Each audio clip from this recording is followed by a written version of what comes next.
from the News Channel 5 Network, this is Open Line.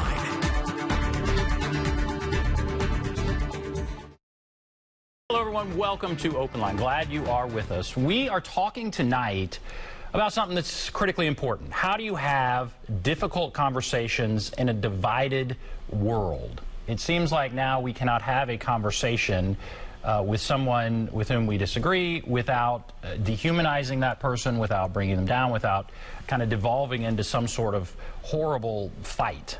How do we change that? So that's not going to be easy. I don't know that we can solve it, but at least we can talk about it. And we have someone who has written a book.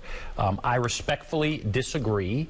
This is written by Justin Jones-Fosu. He's an author, obviously. He has been on NPR. He's a speaker, CEO of Work Meaningful, and we'll talk about what that means. But he is joining me now via Zoom. Thank you so much. Where are you? So you're in a hotel somewhere, right?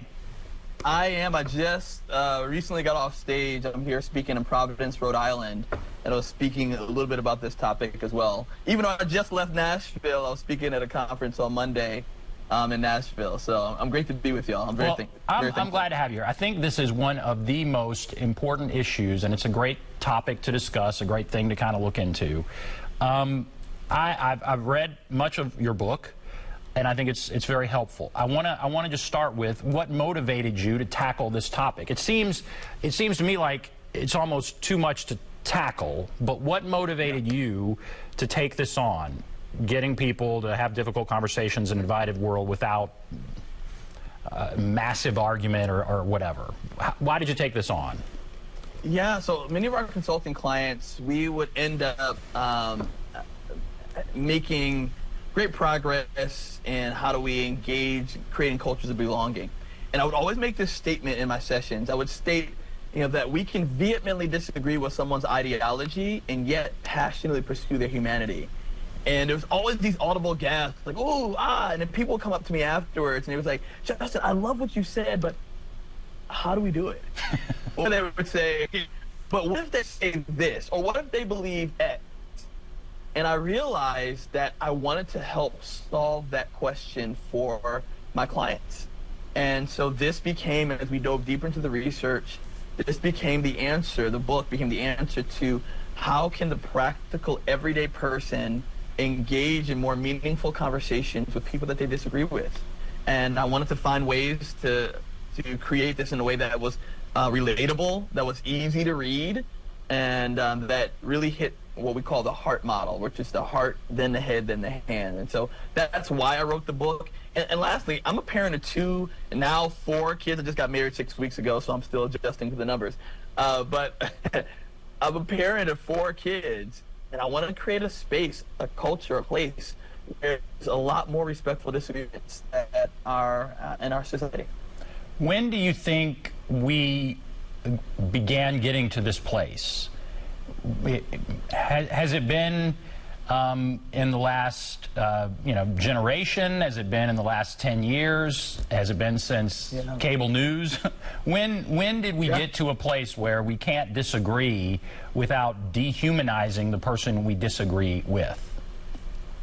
It's interesting. I think we've been here for a very long time. I think social media and the cable news and all those things have amplified it in ways that we hear about it more. But we've seen disrespectful disagreement over and over again, from how do you cut your yard, right? The HOA. There's so many things, right? Could Leonardo DiCaprio have survived on a little plank of wood and Titanic? And so there's so many conversations that have happened. I think we see it more because of social media. I think we see it more because of the news. And I think even though there could be a minority of voices, the loudest voices are able to really penetrate the hearts and minds and really the psyche of people. And so I think it's something that has been heightened, but it's always been there in the undercurrent. And I want to address something, because we often talk about, this is what we initially went out to solve, is disrespectful agreement, where it's the thing that I think you're stupid, why you're dumb, why would you even say something like that? But we realized there's a whole other category called disrespectful agreement, as we've done into the research. And disrespectful agreement happens where I could be in a work meeting And I could say, you know what, that's a really great idea. But then to another coworker after the meeting, I'm like, why would they even think that? That's stupid. Or on the other end of that spectrum, that's what young people call gaslighting.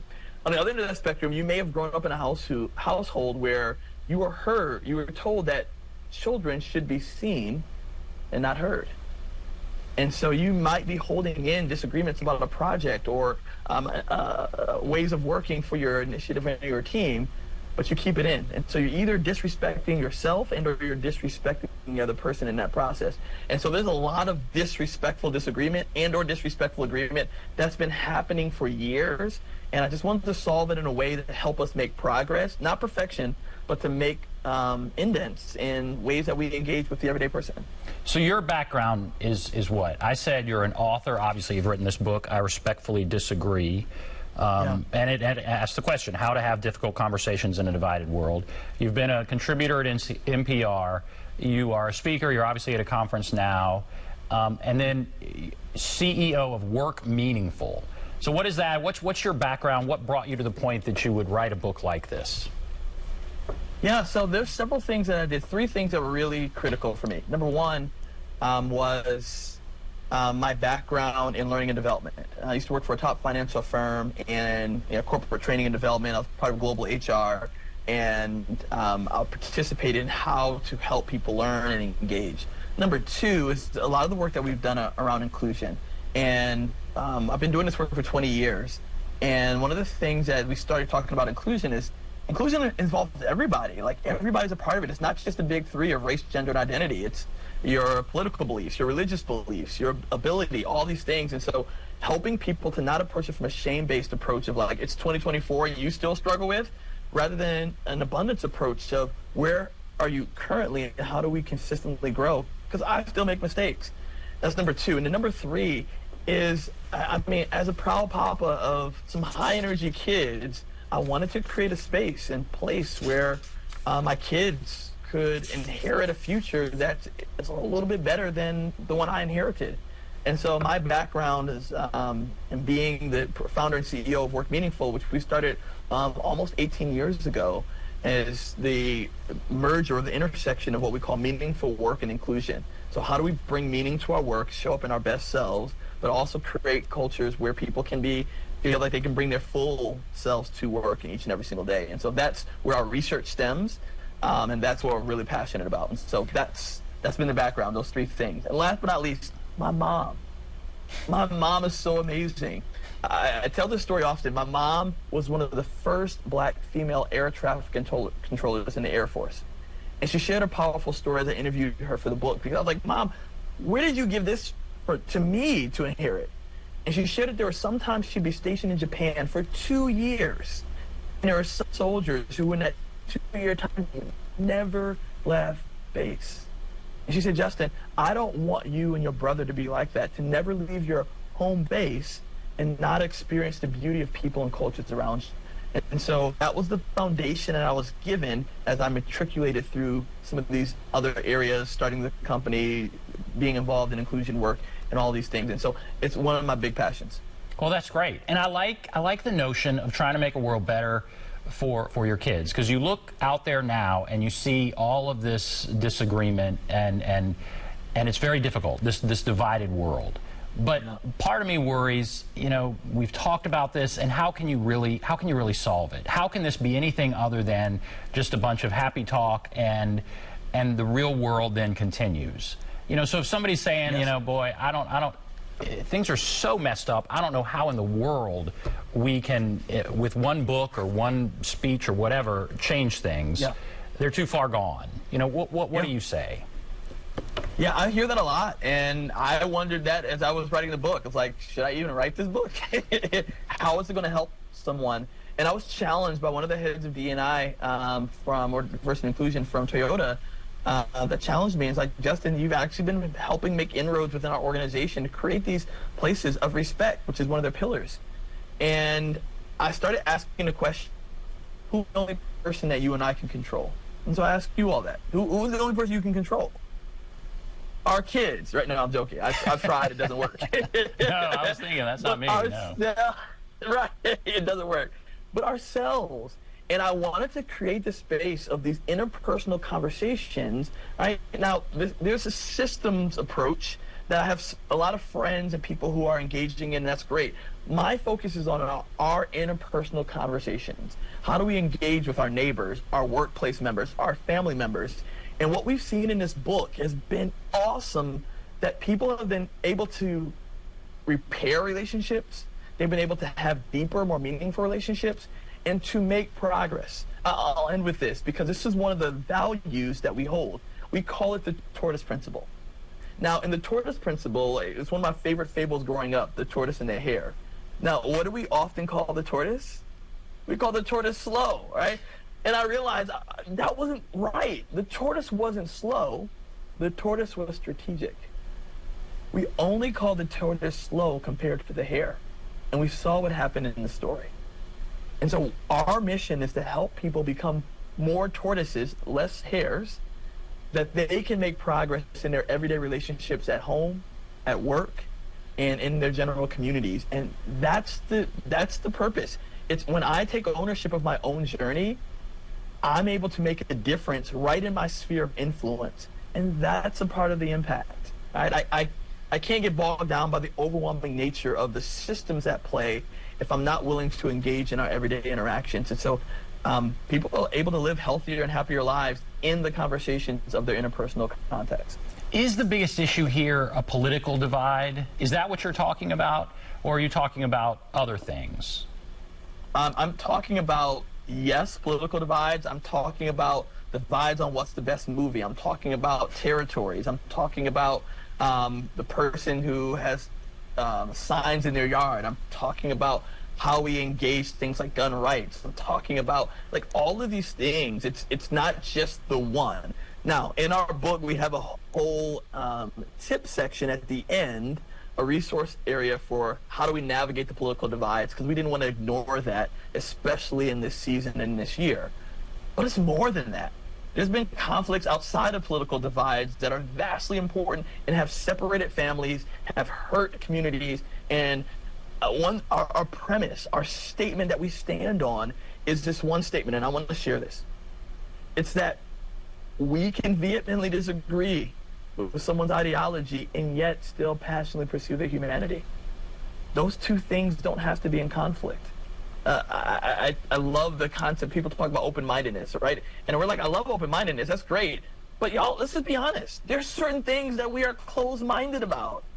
And the purpose is not about always being open-minded. It's how can, even when I'm closed-minded, how can I still choose to be open-hearted? And that means choosing to engage in people's stories, hearing them, fully acknowledging them, even if I vehemently disagree with their ideology. And so it's not just politics. It's also the everyday stories that we engage in. I've been seeing a lot on Caitlin Clark and her impact in the WNBA, right? And there's been these fractures. So it's politics, but it's also not politics. And I wonder if politics has not bled over into other aspects of our lives, and that has made it harder for us to get along on any number of things, whether it's with our neighbor over a property sort of issue or just any small thing. I don't know. And when the things become as emotional as these political divides are, I mean, you mentioned gun rights. There are any number of things I could talk about, abortion, where it's hard to separate for some people the issue from the person. How? Yes. So let's say it's passionate. You read in here. There is a disagreement that's kind of realistic about a movie. You know, two people, they're friends, and they go to see a movie. They disagree, and then their feelings get hurt, and suddenly it bubbles up into something bigger. I get that, and I think that's important that we can have conversations. I think that's instructive. But when it's about these issues that some people are like, I cannot compromise. You know, if I think you even list in here, you know, this person, those people don't use their brains. You know, they just follow blindly. They're so wrong that how can I respect that? How can I interact with that? You know, how do we get past in a culture where the divide is so great politically, and take whatever divisive political issue it is, and we have two people on either side of it? How do we get those people to be okay? Well, the first thing that I want to be very clear on is I can't get two people to do anything. I can only get myself to do one thing. And so we're intentional to share that this is about you, right? You are the only person that you can control in this conversation. I can't control anybody else. The second aspect of it, and I want to give you two practical ways to lean into this. The first is what we call from our pillar, our first pillar, which is we have 5 pillars. The first pillar is challenge your perspective. And that happens before any disagreement even occurs. And what do I mean by challenge your perspective? So let me give you the practical aspect. We do a thing every 6 to 12 months. We call the Circles of Grace Challenge. And the Circles of Grace Challenge is simply this.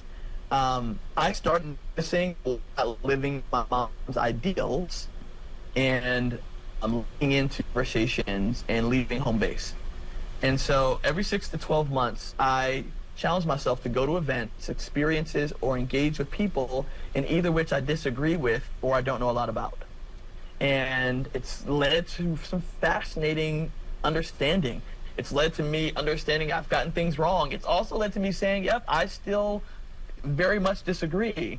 But it's allowed me to get a first-hand experience versus taking second and third-hand information about groups of people and or experiences or ideologies that I thought I knew about, but I really didn't because I didn't take the time to fully understand. So the Circles of Grace Challenge has been awesome. We recently took the Ford Family Foundation through this powerful learning, and as we did our debrief at the end of the 6 months about how they learned and why this is important. Because in the inverted U theory, it's about one of the theories of learning and performance. There's 2 things in 2 places that we realize we don't learn effectively. Number 1, when we think we know absolutely nothing. And number 2, when we think we know absolutely everything. And so beginning that learning process helps us to exercise those muscles in a way that can help us in those moments of disagreement. So that's practical number 1. Number 2, a practical tool we've employed is called the Power of 3. And Power of 3 we created because in our research we realized that people were listening to only what we call level 1 or level 2 listening. Right? Like we having a conversation like, oh, how was your day today? And you're like, oh, my day's fine. You're like, oh, my day's fine too. That's Power of 1. Power of 2 is, oh, how's your day today? Oh, my day's fine. What made your day fine? Oh, I heard this interesting bald head guy, right? Oh, I remember that bald head guy. That's Power of 2. Power of 3 is where we take it to that third level where, oh, what made him interesting? Is there anything else that I can learn? And we've unfortunately conflated listening and fully acknowledging people with agreement. And we can truly separate those two. There's things that people share with me that I'm very passionate against, but I choose to say, how can I, pillar number 2, be the student? How can I listen in ways that I focus on listening and learning rather than lecturing as I engage the conversation? And so those are ways that we can lean in, and it's not easy. I'm not saying you read this book, you read one speech, and you're perfect at it. I make mistakes still. On my writing retreat of writing, I respectfully disagree. I disrespectfully disagreed with the person who went on the retreat with me. So I'm not saying this is a place of perfection, but I am saying that it allowed me to apologize earlier and to go back through the pillars to hear his perspective on why he threw away the food that he did, right? And so these are ways for us to progressively get better, not in a political way, but in ways that we're making progress. It's all about, Carol Dweck talks about the fixed versus growth-based mindset. And how do we grow and lean into this growth-based mindset? One of those ways is choosing to challenge our perspective proactively. And number 2 is choosing to hear the stories of others, even if I fully don't agree. That's very interesting. And I like what you said about you can only control you. I think so much of our disagreement now centers around I'm right and I'm going to convince you of my point of view. And if you're not convinced of my point of view, then you're wrong and we disagree and everything falls apart. Yeah. It's this, and again, I do this show. There's a lot of politics, so I'm talking a lot of political stuff. But even in your argument about the movie, someone believed deeply the movie was good. Someone was shocked when the other person didn't think it was good, and then it devolves from there. And so, that seems to me where we are with many of these things. It's I'm right, you're wrong. I'm going to convince you, and if you can't be convinced, then I'm done with you. Now we have to take a break, but I want to come back and talk about that. You know, how do we get past that? What do we do? I like what you're saying. You know, go to see people that you disagree with. I think that's very valuable. But how do we get past that thing I just mentioned? We'll take a break. Be back right after this.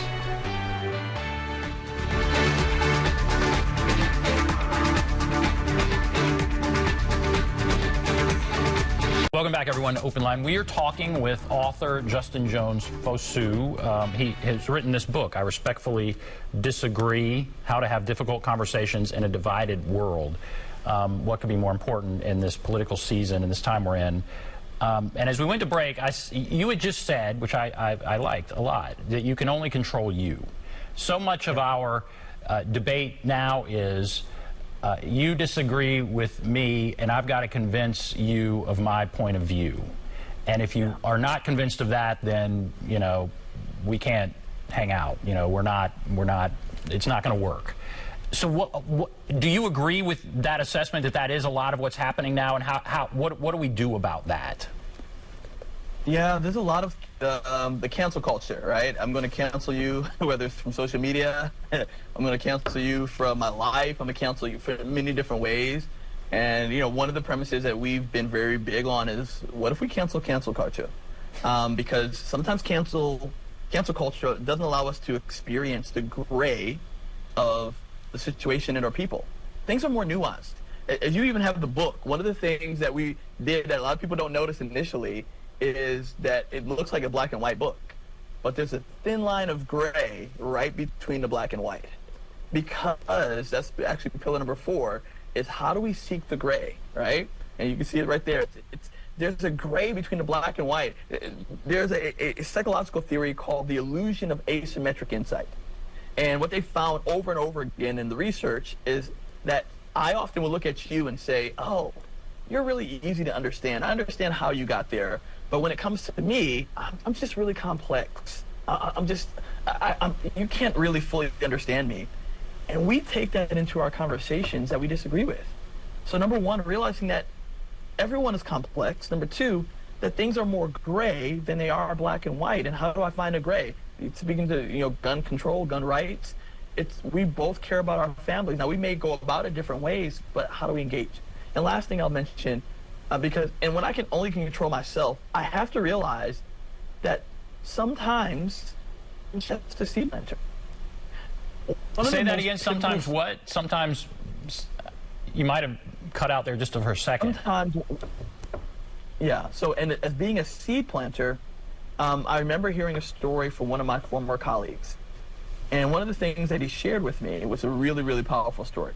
He's like, Justin, he was a former skinhead, and he said, Justin, he was like, I love when people called me racist and misogynist and all these things. He said that fueled me and the other people I was with.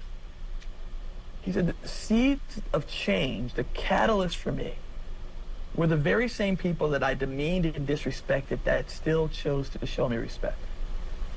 He said, Justin, they'll never know. Never know. Because those weren't his circles. So sometimes, what if it's not a microwave moment? What if it's not in that exact moment someone's able to receive what we share? That's not the point of respectful disagreement. Now that, okay, you may have frozen me there, but that is very interesting to me. What if... I apologize. No, that's okay. If your goal, and that may be the wrong goal to have going into a conversation about whether it's gun control or some of these issues where there are two sides that are very far apart and both sides are passionate. But it's rare, I think, in those conversations for somebody just to go, okay, yeah, you're right, I'm wrong, I've been wrong my whole life. I'm very interested in what you just said, that somebody may go after a bunch of different conversations. If they're treated with respect by that other side, that may go farther than just some interaction where each side's screaming at each other and they're kind of entrenched. You know, we can control ourselves, and so that could have a bigger impact. Is that part of what you're thinking there? Yes, 100%. It's a concept that we call, and that it's a body of research called conversational receptiveness. is that there are people who want to have conversations with people who disagree with them because they chose to really genuinely listen to them. They chose to hear their perspective. They chose to hear their story. There's one of the things I love from the 4 things of conversational receptiveness called hedging your claims. So hedging your claims, it's not, I'm going to communicate and say, I believe that 100% of the time, always this happens. No, hedging the claim sometimes is simply, wow, in my experience, what I found, or what I have seen, or a lot of the times what I've noticed, that's hedging your claims. When we start speaking in absolutes, what people do is they start dissecting our absolute. So they spend more time on dissecting the absolute versus actually truly hearing our argument. And so our goal is simply to share our truth, is to plant seeds and to consider some, at times, I'm just a seed planter, if it's even important enough for me to choose to share in that moment. And that's the big thing. It's sometimes there's conversations I've had with people where I've said, well, I don't feel compelled to even disagree. I just listen. I hear their story. I ask more questions. I engage in the power of 3. But I always have the choice to agree to respect them. Not agree to their ideology, not agree to what they shared, but to agree to respect them. That's our power. That's always our choice. We call respecting others as a distant cousin of forgiveness, because we finally realized that forgiveness is about not them, but us. And that's the same power we have with respect. So when you have on cable television every night, 2 sides, I mean, that's the program, 2 sides kind of go back and forth. And when you have, you know, we're going into a political season where that's what kind of carries the day, both sides yelling at each other. When you have that as what you're seeing out in the world all the time, how do we get past that? You know, how do our kids get past it? How do we all get past that? It seems like, aren't we taking our cues from that? And with that as our backdrop, how confident are you we can get past it? Yeah, so I'm going to say something that may be slightly unpopular. As a former radio show host, one of the things that we found was that sometimes the most polarizing of topics were the things that drew the most clicks, drew the most views, and weren't always the things that drew the most impact. And what I found is that sometimes those become the predominant voices that are in our heads, that are our models, rather than the everyday conversations. And as I meet people all across this world, not just in our United States, people want to have meaningful conversations with each other. People want to engage with each other. They just don't know how.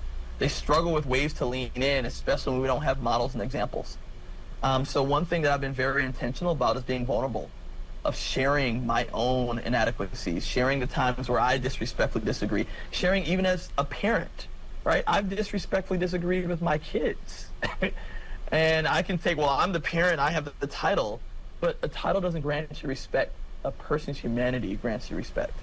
And that's part of our 10 characteristics of golden respect. So we may see this, but it doesn't mean we have to follow it. Because sometimes the political discourse and conversation isn't always about getting to this place of understanding.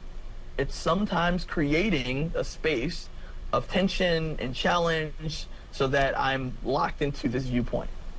In the everyday conversations that we're focused on, it's about seeking the gray. One of the best books I read about this that was really powerful, I had an amazing MBA professor let us read this, and it's called Dialogue, The Art of Thinking Together by William Isaacs.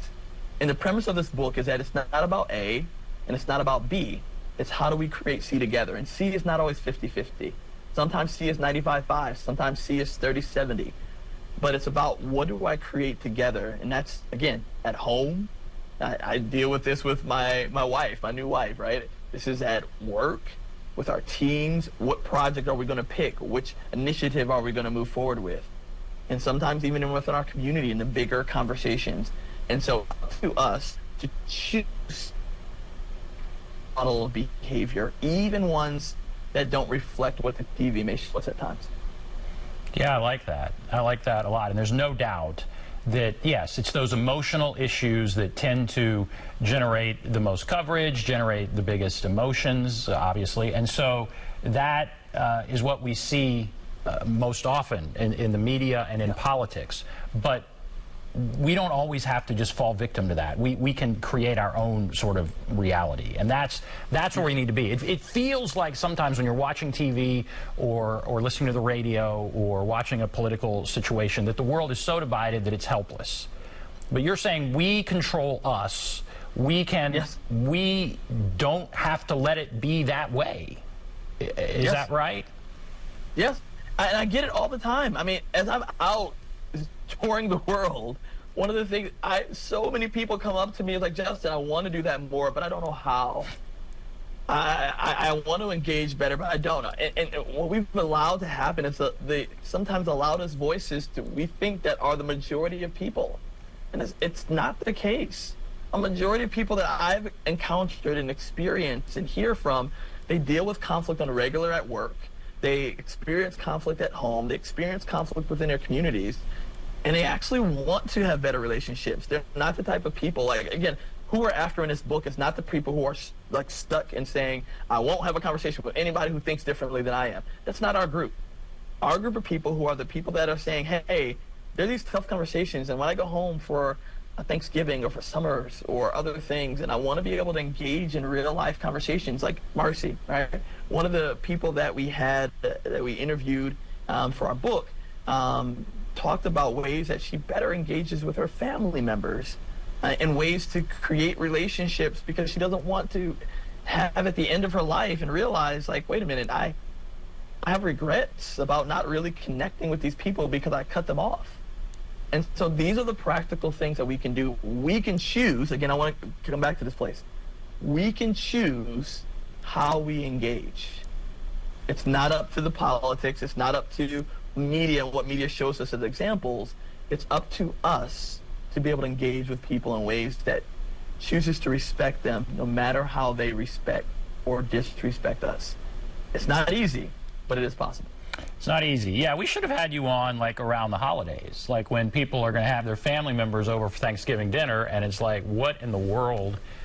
How are we going to deal with this? And so, all right, we're going to go to break, and then come back, and let's imagine a situation like that. You do a lot of training at workplaces and speaking at conferences, but maybe we'll talk about that Thanksgiving dinner type situation. What do we do? We'll take a break. Be back right after this.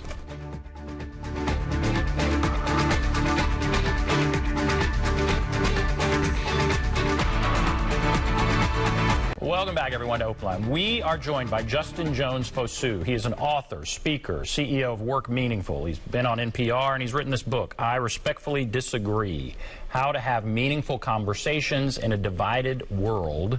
And so that's where we are. And as I went to break, I mentioned Thanksgiving. We're obviously miles away from Thanksgiving. So let's say summer break. You have a family member who's coming over, and you know this family member is on the exact opposite side of whatever side you're on.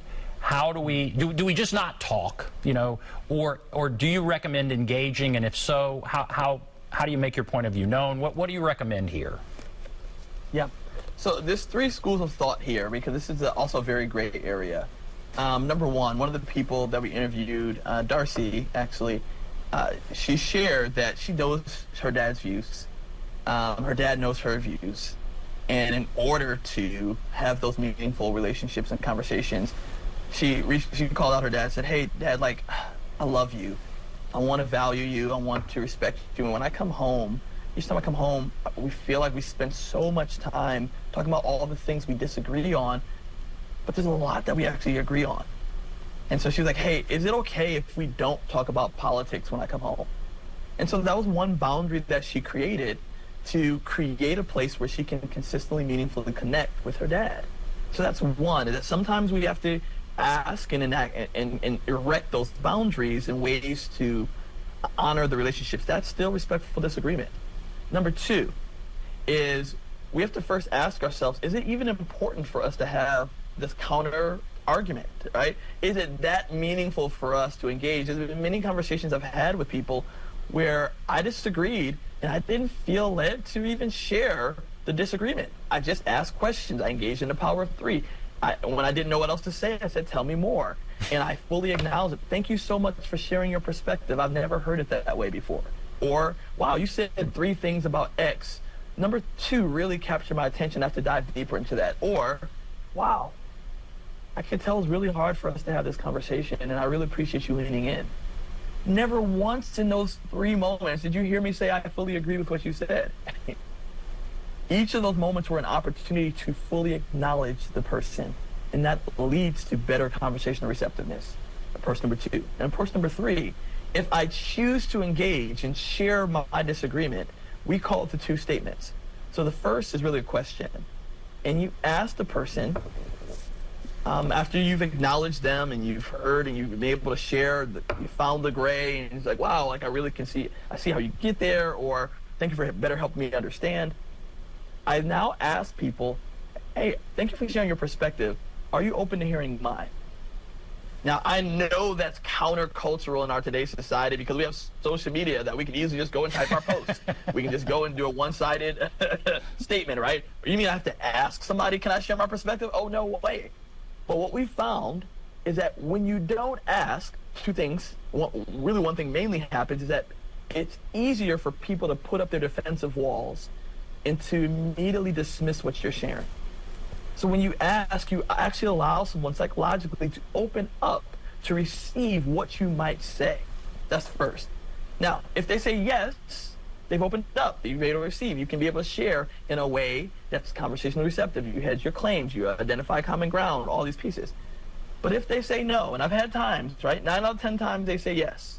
But in those few moments that they say no, we have 2 options. And I'm going to tell you what old Justin does and what new Justin tries to do a better job of. Old Justin would burn the bridge. And I would be like, well, I didn't want to tell you anyway. Or I didn't want to hear your perspective. Or you probably wouldn't get it. You probably wouldn't get it anyway, or something like that. Yeah, you wouldn't get it anyway, right? Yeah. Newer Justin that I'm working on, I leave the bridge open. And so what that means is, if they've said, no, I don't want to hear your perspective, now I say, I understand this is a really tough conversation to have. If you're ever open to having this conversation in the future, I'd love to have it. Now what that does, because think about it, we've all been emotional at moments in our times and conversations. We've all said things that we haven't meant. We've all gone and jumped over the fence or across the line in ways that we wish we can come back. If we burn the bridge, it's extremely unlikely that they will even come back to be able to share, even if they felt off about what they shared. But if we keep it open, we allow them to be able to come back. It creates an opportunity for further dialogue. Normally, these types of conversations aren't done in one conversation. You're not going to get, oh, we found a great place to come to and have common ground in one conversation. But it does allow us to actually hear each other. So, number 1, it's important for us in our approach to maybe create boundaries. Sometimes we have to say, I know their perspective, they know mine, I want to have a relationship with them, so maybe we don't talk about that. That's respectful disagreement. Number 2, do you even say anything at all? Because you don't have to disagree with everything that someone says. Let me say that again. You don't have to disagree with everything that someone says that you disagree with. You don't have to tell them why you disagree. And then number 3, to use the 2 statements. The first, ask if you can share your perspective after acknowledging theirs and sharing how you better understand theirs. And then 2, if they say no, don't burn the bridge. Leave the bridge open, because they may come back. And I've had times where people have said, wow, like, I really appreciate how you handled that conversation. I'd love to dive in more and hear what you had to say, because you actually took time to hear mine. Not everybody does that.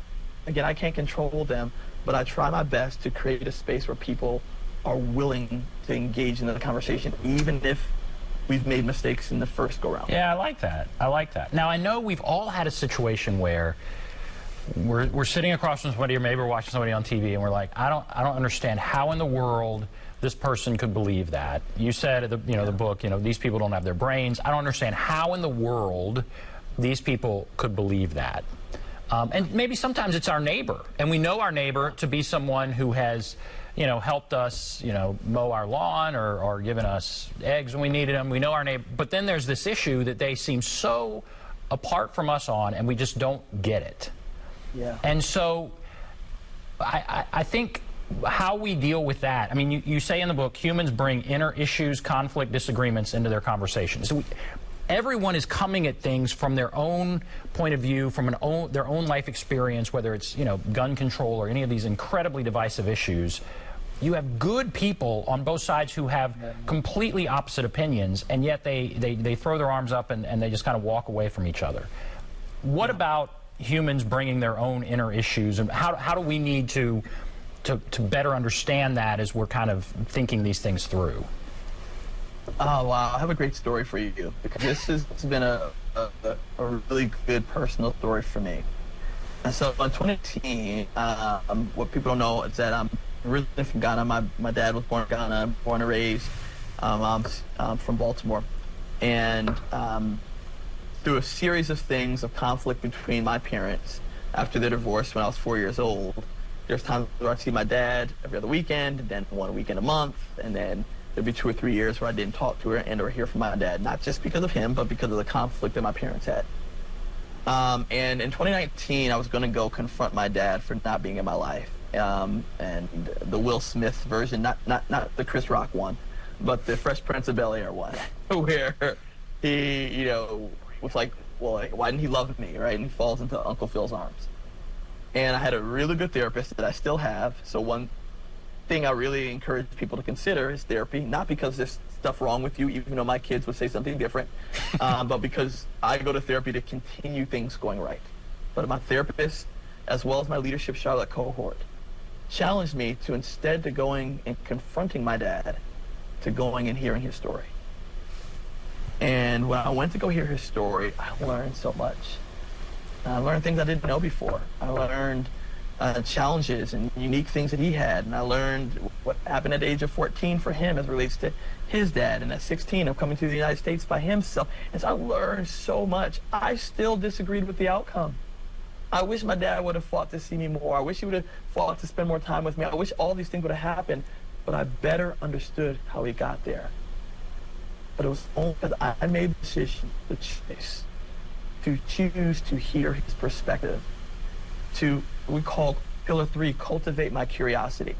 Let me give you this stuff. So my TEDx is called Don't Take the Exit on People. And what we did is we looked at a lot of the brain science behind why do people take the exit. And think about it, right? Monday through Friday, every single day, you go to work or you go to this one place and you take this exit. And then one day you're supposed to go straight, but what do? We take the exit. Because our brains are on autopilot. It wants to conserve energy for things it thinks it doesn't know. And we end up taking the exit on people. We make assumptions. We fill in the gaps with conclusions rather than curiosity. And so our quest, my challenge to myself first and to others, is to ask more questions, to engage in the Power 3, to try your best to find out how they got there, to better understand. And I had to understand that my dad came with a whole set of understanding from his interactions with his dad, from his culture, for how he grew up. And I had to be honest with myself to say we have a different set of understanding and different ways that we had upbringing. But how do I better understand how I got there? And that's what helped. I like that. I like that a lot. And yes, that would seem to be indefensible, that he was not in your life, and you go and you can corner him on that. But it's important to ask his point of view. Fascinating. Okay, we're going to take a break. We'll come back, continue our discussion right after this.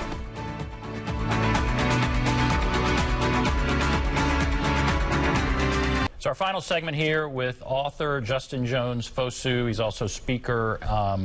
Wrote this book, How to Have Difficult Conversations in a Divided World. I Respectfully Disagree. And so, Justin, what's one final thing you want to say to people, and how do people get more information? What do you want people to take away here? This is not about being perfect. This is not about always getting it right. This is about growth. This is about progress. This is about learning, right? I've become a better parent by applying these principles. How do I apply respectful disagreement with my kids? I've become a better leader of my company. And I've chosen to lean into the progress. And so I'll keep coming back to that choice piece. Can't say that enough. We have the power to choose how we engage. No matter how people choose to engage with us, it is our power to be able to respect others and what we call golden respect. And ways to better engage and learn more about this is you can definitely check it out on all the places: Amazon, Barnes & Noble, Books A Million. All the places are awesome and great. And to find out more information, or you're like, hey, Justin, I'm curious about the book, but I'm not sure, check out howtorespectfullydisagree.com, where you can download a free chapter. You can learn a lot more about the book and the message that we're sharing with others. Because this is one of the small ways that we can preempt many of the difficult conversations that are bound to happen in this year and beyond in our society. And so I just want to say thank you for listening. Thank you all for taking the time to have this type of conversation, because it's so much needed in our society, and everyday people want better ways to meaningfully connect with people, especially those that they disagree with. I agree. Thank you. Thank you for coming on from a hotel room up in Providence, Rhode Island. Even though you were just here in Nashville, thank you for taking the time to come on. Appreciate the book. And yes, very good. Good information. So we'll take a break. I'll come back, wrap everything up. Justin, thanks. We'll see you later.